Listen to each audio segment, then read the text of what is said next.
Is this the end of real estate investing? Some recent developments might make you wonder. The current state of the real estate market, particularly in the United States, is under significant stress. Investing legend Charlie Munger has sounded the alarm, warning of troubled waters ahead for the commercial property market.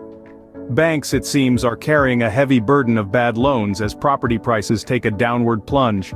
Now, this isn't a replay of the 2008 financial crisis, but Munger emphasizes that trouble can indeed brew in the banking sector. Major players like Wells Fargo, JP Morgan Chase, Bank of America, and Citibank have already set aside close to $63 billion in provisions to shield against losses from these loans. Adding to the pressure, the commercial property market is feeling the pinch of high vacancy rates. The trend toward remote work has left office buildings and shopping centers largely empty, causing significant distress. So with all these challenges, is real estate investing still a viable option? One cannot discuss the future of real estate without mentioning inflation and interest rates. Inflation and interest rates are like the yin and yang of the real estate cosmos. They're constantly interacting, shaping the landscape of the market in ways both subtle and profound. Let's take a closer look. Inflation, in a nutshell, is the general increase in prices over time. When inflation rises, it erodes the purchasing power of money. This can be particularly impactful for real estate investors. How? Well, as prices go up, the costs associated with owning and maintaining properties also rise. This could mean higher property taxes, increased repair costs, and a hike in other expenses. On the flip side, inflation can also increase the value of properties over time. This means, despite the increased costs, investors could potentially sell their properties at a higher price down the line. It's a delicate balance, isn't it? Now let's talk about interest rates. These are essentially the cost of borrowing money. When interest rates rise, it becomes more expensive for investors to take out loans for real estate purchases. This could potentially dampen the market, as it makes investing in real estate less attractive. To illustrate, imagine you're an investor eyeing a commercial property. With higher interest rates, your mortgage payments would be more expensive, reducing your potential profits. This could make you think twice about investing, right? But remember, every cloud has a silver lining. Higher interest rates could also mean higher rental yields for those who already own properties. So it's not all doom and gloom. As we can see, the current economic climate is adding to the uncertainty in the real estate market. But it's not all doom and gloom. There are still players making moves in the real estate market.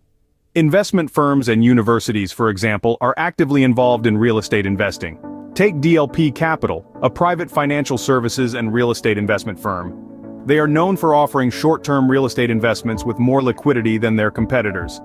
While these opportunities require a substantial minimum investment, they present a route for accredited investors to earn passive income. Universities, on the other hand, have been investing in real estate for decades. Since the 1980s, universities, including the University of California system, have been leveraging real estate and private equity to fund their operations. This shift towards financialization has seen universities grow from institutions of learning to profit-generating entities. Endowments, which are tax-free donations invested to generate revenue, have been instrumental in this shift. In fact, the average endowment size grew by an astounding 423% from 1990 to 2021, with over $130 billion invested in hedge funds by U.S. universities. These entities are finding ways to navigate the troubled waters of the real estate market. So, is this the end of real estate investing? Not quite. Let's take a moment to gaze into the crystal ball of real estate investing's future. Despite the headwinds we're facing in the market right now, the savvy investor can still find opportunities. Take a look at the private financial services and real estate investment firm, DLP Capital. They're offering short-term real estate investments with greater liquidity than competitors. Such options can provide a buffer against market fluctuations and create a steady stream of passive income. It's also worth noting that universities have been investing in real estate since the 80s. This trend is not likely to end anytime soon. If anything, we might see a surge in this type of institutional investment as universities seek to grow their endowments. What we're witnessing is not the end, but rather a shift in the real estate investing landscape. With the rise of remote work, we might see a decline in commercial real estate, but there could be a boom in residential and remote-friendly properties. Similarly, the current housing crisis might push investors to explore alternative real estate investments like REITs, crowdfunding, or even digital real estate on the blockchain. The future of real estate investing is not set in stone. It will continue to evolve and adapt to the changing economic and societal trends.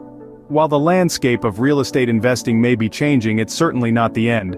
It's just the beginning of a new chapter.